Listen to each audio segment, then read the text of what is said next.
Hey, it's Jim Welninski with ON1. If you've been watching any of the other videos that I've done, I've kind of been focused on creating effects using light. And today we're going to do something different. We're going to actually go the opposite way. We're going to create a mystical image, and I'm going to try to capture the feeling that I had when I took this photograph on a very foggy, very cold morning in Scotland, a very wet morning too. So this is Loch Shiel. And right behind me, well, not right behind me, about 1,000 yards behind me is the famous Harry Potter train.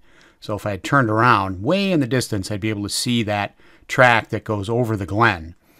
But the train wasn't running that day, and the loch was sitting there just begging to be photographed. So I grabbed my tripod and a couple of the people that were on the trip with me, and we went down there and we took these great shots.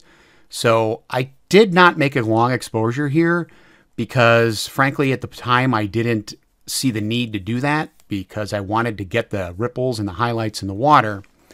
But to me, the mood of this moment was very, very mystical. And I'm all about creating the feeling that I have when I take a shot rather than trying to represent exactly what I see with my eyes. So today we're going to take this photograph in kind of a different direction.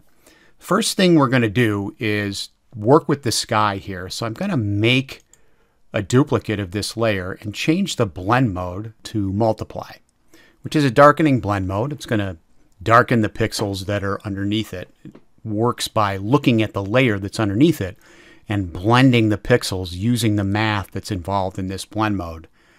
And I'll turn the opacity down to something that looks reasonable to me. Now I'm just looking at the sky, and that looks pretty good. So now I need to blend these two layers together. And I'm going to do that with a mask. So I'm going to hit Control or Command I to invert the mask and grab my brush tool, which I already have, and make sure that my feathering is at 100%. And I'm going to turn my pressure sensitivity off for this. So let's just zoom out a little bit. And I'm going to use a big brush here. I'm painting at 100%, but I'm going to paint this all in at one time and kind of get down close to the mountains. You'll see what I mean. So I'm going to paint here just like this, and I'm going to get down in here, just making sure that I have everything. And that looks okay. So if I look at my mask view by hitting the OK, you can see what my mask looks like. So I've got some issues, nothing major, but I do have a few minor issues. I've got some blending problems over here, and I want to blend this a little better. So I'm going to zoom in to this area over here and reduce the size of my brush. And now I'm going to turn my pressure sensitivity back on, and I'm going to reduce the opacity of my brush to about 30%. And now I want to paint out. So I'm going to hit the X key to switch that. And when I'm painting on the edges like this, I like to bring my brush strokes in from outside the canvas, because then I can't see the strokes. So I'm just going to start here, and that's actually a little too much. So I'm going to reduce the opacity of my brush to 20 and just start to blend this in. And I'm really concerned about this area on the mountain. I want to make sure that that blends in really nice. So I'm going to make my brush really big and just kind of blend this in. So a trick to remember when you're doing blending, or really when you're using a brush of any size, is to use the biggest brush size you can get away with. If you can use a big brush size, then you have less of a chance that your brush strokes are going to be seen. So let's just blend this in a little bit like this and blend down into my water. And like that. Let's back out and see what we've got. All right, so that looks pretty darn good. I got a nice dark sky now, and I can increase the opacity of this if I want, but that looks pretty good. So let's make a stamped layer of this and turn this stamp into a smart layer, and then go over into effects. So I'm going to create contrast really quickly and really easily here by converting this to black and white and working with it that way. And I like to do it that way because I'm kind of a black and white guy, and when I eliminate color, all I'm seeing is tone, and that makes me happy. It makes it easier for me to deal with this. So I'm going to start with a black and white layer here, and I'm actually going to use one of the presets that's here. I'm going to use the deep blacks preset, but I've got to go down into the tone section here and shut my detail down and just start to work with these tones here a little bit. That contrast looks okay. And let's bring those blacks up just a touch. And do I want to bring my shadows down maybe a little bit? And that's looking okay. So I'm kind of focused right now in this area up here. So this area down here we need to deal with. I want to bring out these stones that are underneath the surface of the water. And the way to do that is to start to work with the color and then use a tone enhancer to do that. So I'm going to create a color enhanced layer.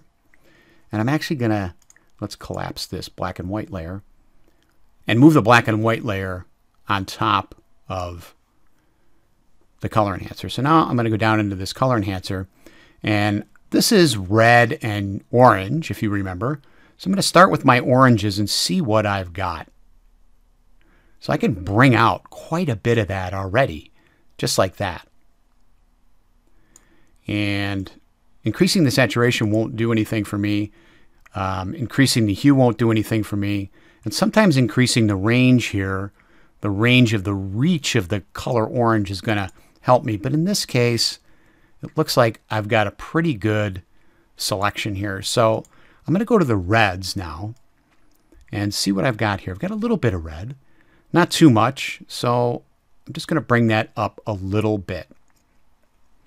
Let's go back to my black and white layer now and start to play with these reds and so forth and see. There's my oranges. I can make those brighter. I can really push those if I want. And I'm going to do one more thing here. I'm happy with the way this is looking. But right over this color enhancer, I'm going to add another tone enhancer. So I'm just looking in this area. I just want to increase that contrast a little bit.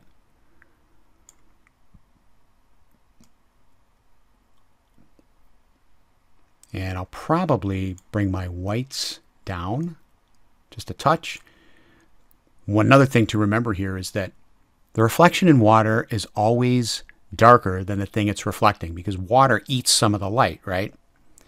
And I'm going to bring out some of the detail in those stones. So that's looking pretty good. So let's try to play with this contrast a little more. And if my shadows start to block up a little too much with the contrast, I can always start to bring those up a little bit or just simply bring those blacks down. So I only want this in part of this bottom part of the photo here. So I've got my mask selected and I'm going to grab the masking bug and just click down here, and I'm using a linear top gradient. And I'm going to position this in such a way that I'm getting all of the bottom part of the water there. You can see what's happening. And we'll just kind of fade this out this way. And that's looking pretty good. That's pretty much what I want. I don't want it to get too far up into this area here, but that's what I want. So I've really cut down on those reflections. So let's get rid of our masking bug so we can see what we've done here. And that looks nice. So let's just back off one section here and see what we've got. And I've got a really nice black and white conversion with good contrast everywhere I want it. And so now I'm going to say done and go back to layers.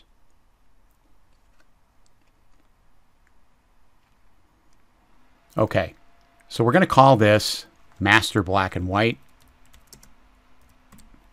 And I'm happy with that. I'm going to make a copy of this. And let's simplify this layer so I can get rid of all the effects that are on this layer. and then make this a smart layer again so that I can take this back into effects to do some more cool stuff. So we're going to do something that's a little counterintuitive now. Let's just bump out a level here. And you may notice that the color of my working canvas here, I've changed to a 50% gray. And I did that because if I'm working with a gray background, a dark gray background, or a light gray background, I can get confused by what these tones really look like. And I'll show you how to do that really quick. You just jump up into the preferences here, and you can actually choose what color you want to see. So if you want to see a darker gray, if I hit OK, it's going to change to a dark gray. But that changes my perception of what these tones are really like. So I prefer the light gray, and I'm just going to change that back. You can also set a custom color here if you want. It'll bring up the color picker, but I'm just going to pick the light gray. All right, so to be counterintuitive here, we're going to create a vignette. I'm going to grab my tone enhancer and pull my curve down like this. And I'm going to go up into my mask tool here, and I'm going to grab the masking bug and change the shape to center and just click. So I get this shape now that I can control. I can turn this however I want. And if I hold down the shift key, I get close to an axis, a 45 or a 90 degree axis, and it's going to snap it in there for me. So I want this to be feathered quite a bit, and I want it to be kind of small. So let's make it a bit smaller and pull this out this way. And I can adjust the opacity of this as I see fit, but I'm starting to work to close in the photograph, and we're going to do this in several steps. But I want to control what my viewer's looking at. So I like that. Let's get out of the masking bug. And I just want to open up a little bit some of the tones that are in here. So let's grab the brush tool and make it a little smaller. And I'm still painting at 20% opacity. So I'm just going to paint out and just bring back some of my edge a little bit. And I want this shadow to get out of hand. I don't want this to get out of hand.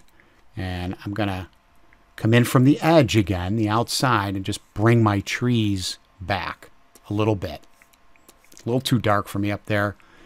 And I'm going to bring back some of these tones, these darker tones in the clouds, so that as I start to build this look, that these tones don't get to the point where they're so dark that I can't deal with them. So sometimes this requires, working like this, a little bit of foresight on your part.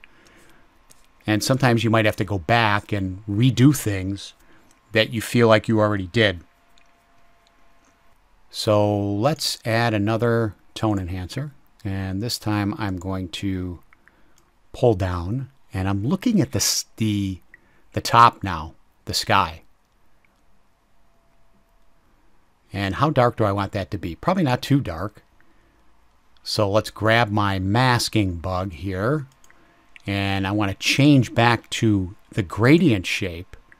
And the shape I want is linear top to reveal, actually the shape I wanted was linear bottom, because I want to close off the top part of my photo. So kind of want a wide gradient here, but let's pull this down so that I've got plenty of room to fade here. So let's turn this on and off, and that looks nice. And once again, I'm going to go back in here with a brush and paint out and just bring back some of these darker tones here so that they don't become overwhelming later on. And I'm using a Wacom tablet here, which is a lifesaver. Couldn't live without it. And so just for grins, let's look at my mask, and you can see that that's what it looks like. I did that by hitting the O key, which will bring me the mask view up. So now we're going to have some fun. Mystical photographs or when I think of mystical photographs, I always think of fog. And believe me, there was plenty of fog on this morning, but I want to get more fog than what was here, so we're going to actually create some. I'm going to grab a tone enhancer here, and I'm going to zoom in just a little bit so I can just kind of see what's happening here. Let's pull the detail back, and what I'm looking for is diffusion. So that looks pretty good. Diffusion, right? Loss of detail, because that's what you get when you're looking at fog. Let's jump out back to 100% here. And I'm going to use my masking bug again. I only want it across the center of my image. So I've got a reflected gradient here that's perfect for that. So when it creates the mask, it creates a black to white gradient. What I really want is a white to black gradient. So I need to invert this mask. And now I can see that the center of my image has become diffused, which is exactly what I want. So I'm going to want kind of a long fade, especially on the top. And I want it to be done by the time it gets to my log in the water here. But now I need to make this look foggy. So I'm going to increase the exposure of this just a bit and bring my shadows down just a touch so that I can maintain some of that contrast. I might bring my blacks up just a little bit and bring my shadows down a little more. That looks all right. And let's get out of the masking bug. And now I can adjust the opacity of this to my taste. And that's looking pretty darn good. So there's before my fog and there's after my fog. Before and after. So if I decide that I've got some places here that I want to blend this out, which I do, I want to blend it out along this cloud and along this bright cloud, then of course I can take a brush. And you all know that I'm a big fan of brushing and customizing everything that I'm doing. So I'm painting out, and I'm going to use the 20% brush again and just kind of get in here and just paint this back because it's getting a little too bright for me in here. And I'll make sure I extend that out to the edge of the frame so that you can't see my brush stroke. And I'm going to make my brush a little bigger, and that looks pretty good. So let's do the same thing over here and just bring this cloud back that was getting a little too mucky for me in here. I don't want to lose all this nice detail.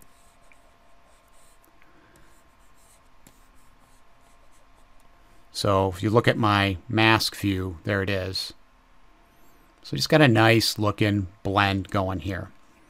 So at this point, we're going to take this back over into effects, or into layers rather, by hitting done, and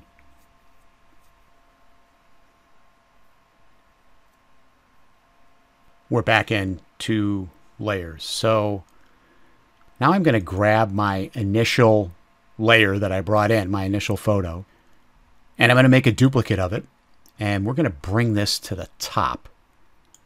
And so now I've totally ruined my photograph, right? Not so much. What I want is the color from here.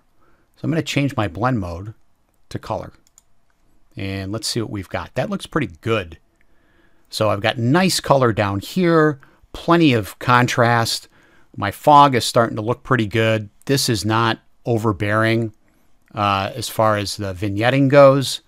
So if you want, you can really kind of mute this color down, but I'm just going to leave it up at 100% because I like the way that looks. So let's make a stamped layer. Turn this into a smart layer. And we're going back now into effects to kind of finish this off.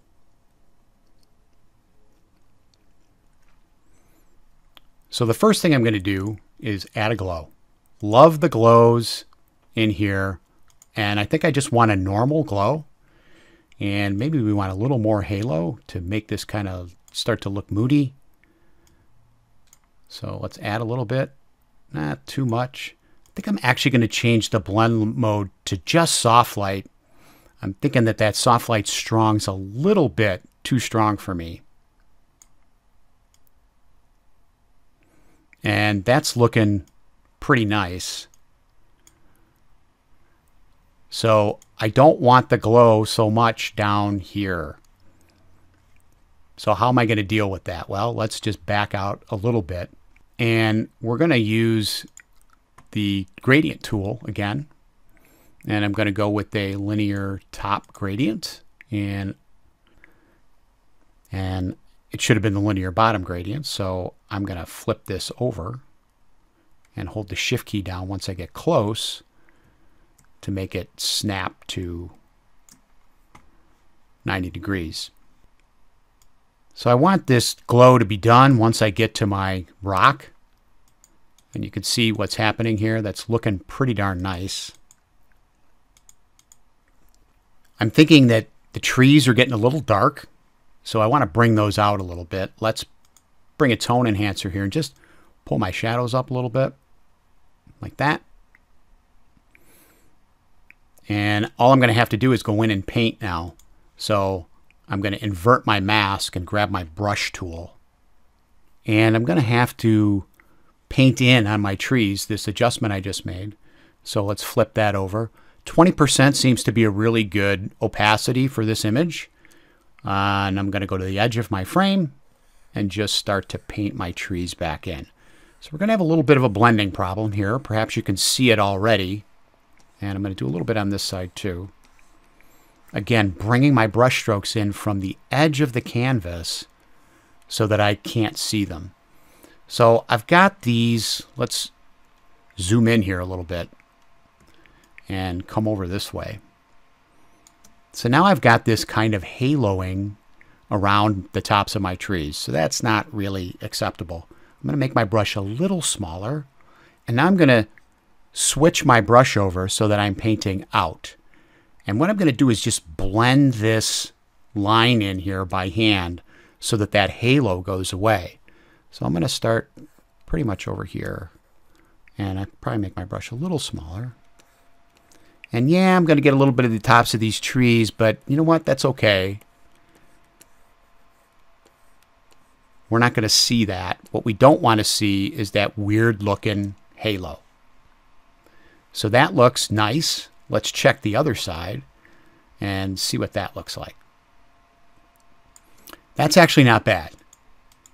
I got a little bit there, but maybe just to get a little separation in here, we'll do it like that.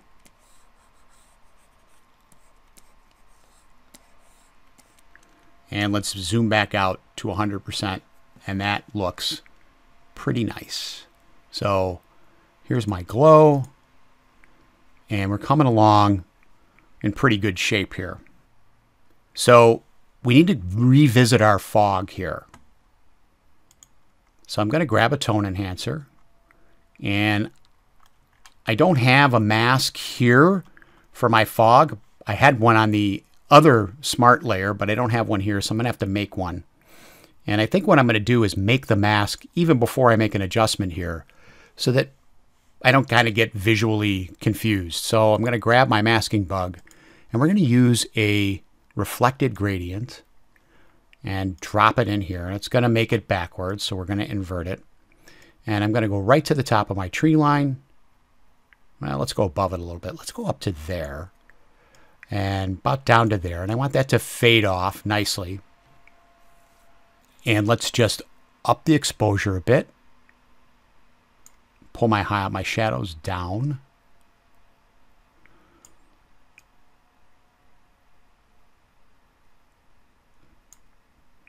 And so we don't want too much brightness in the center. We're going to probably end up painting some of that out.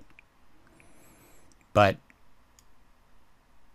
I want that nice glowy effect. I'm going to bring my blacks up too, just to increase the diffusion there. Pull my shadows back to keep some of the contrast.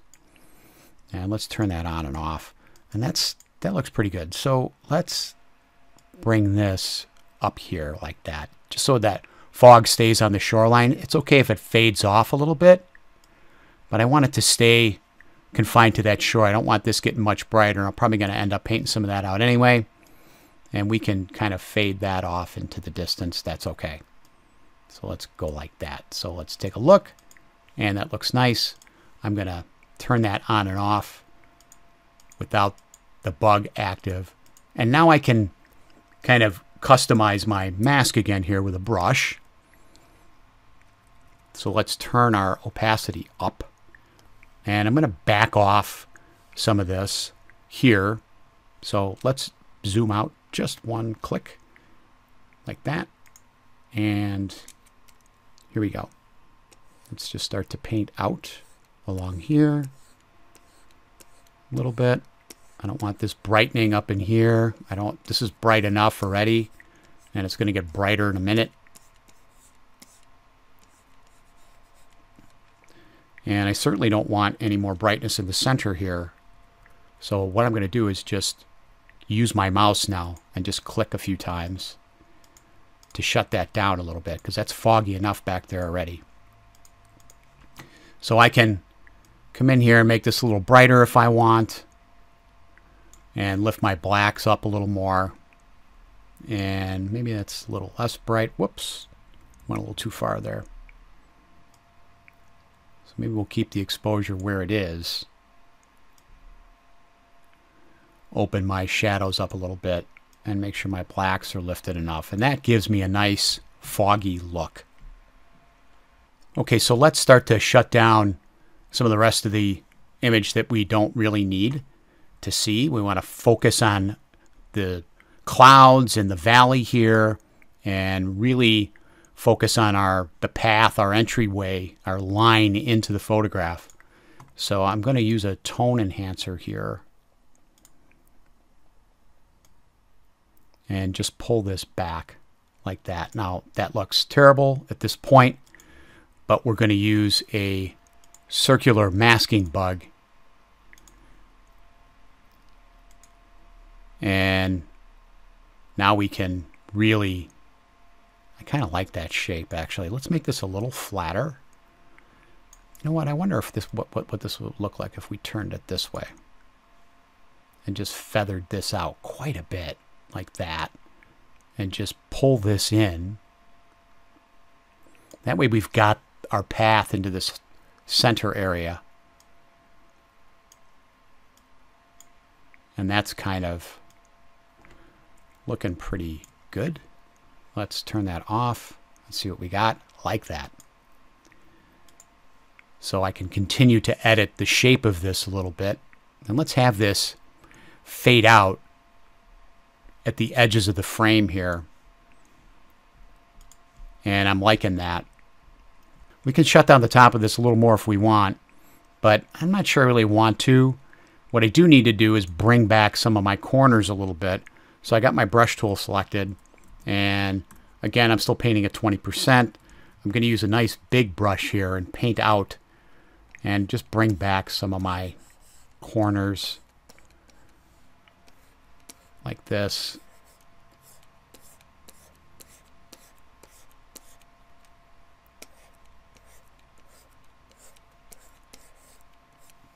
And I'm going to make my brush a little smaller and go up here and bring back. So now you can see why in the beginning I started by controlling these tones right away. Because if I didn't, this would be unmanageably dark. So you do need to have a little foresight and look forward, which is actually what foresight means, right? But the idea is to be aware of what your vision for a piece of work is, because if you're aware of your vision, then you kind of have an idea in your head where you want to take this, and it becomes less of a struggle to get the look that you want because you know what you're after. So let's continue to just work these areas here and just fix this up. So these shadows are definitely getting out of hand here. So we need to bring those back.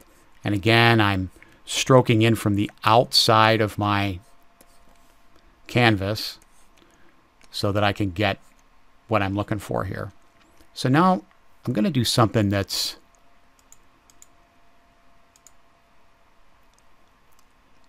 a little, might seem a little wacky. And I'm going to play down this area just a little bit. I want to create some depth in my photo. So you'll see how this works. I'm going to use a tone enhancer. I'm going to grab the curve and just a little, just like that. Just a little bit in the center of the photo. And let's invert this mask and grab a brush. And I'm going to make it kind of big like this. Right? And I'm only at 20%, so I can just start to, I got to paint in. I just start to tap like that. And, right, that really helps to create some depth. I might have added a couple too many of those brush strokes. So I'm just kind of undoing a little bit here. And that's looking pretty good.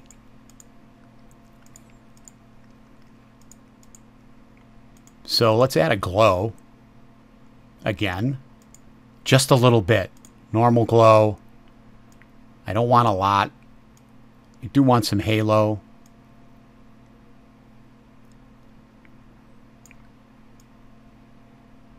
And a mask, let's invert it, and I just want it in the middle, really. So I've got a 2500 pixel brush, which is as big as I can get. And I'm going to paint it 50% opacity with white because I'm painting in. And let's just open this up and create a little glow here.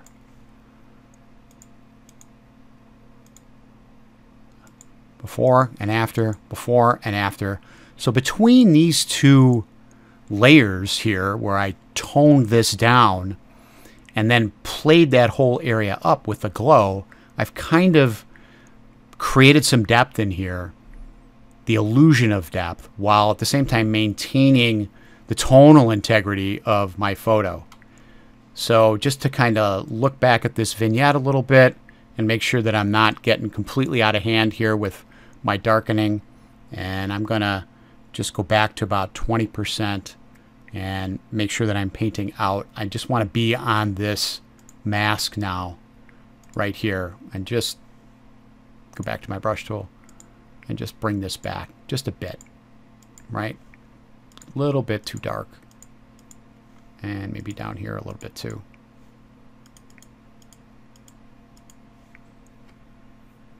All right, let's look at our histogram. So there's some things we can do here to brighten this image up because I've got all this room on the right side of my histogram. And, you know, I don't have to go all the way to the top, but I've really got an image here that's really mid-tone heavy and really ends at the high mids. So if I go all the way to the top of my stack here and I add another, not that, another tone enhancer. And all I'm going to do here to start out is just change the blend mode to screen. So that's kind of crazy. So I'm going to bring my exposure down a little bit like this and start to bring my shadows back into line. And I might pull some of my highlights back too. Like this. Let's pull my highlights down, pull my shadows down. I can add a little bit of contrast.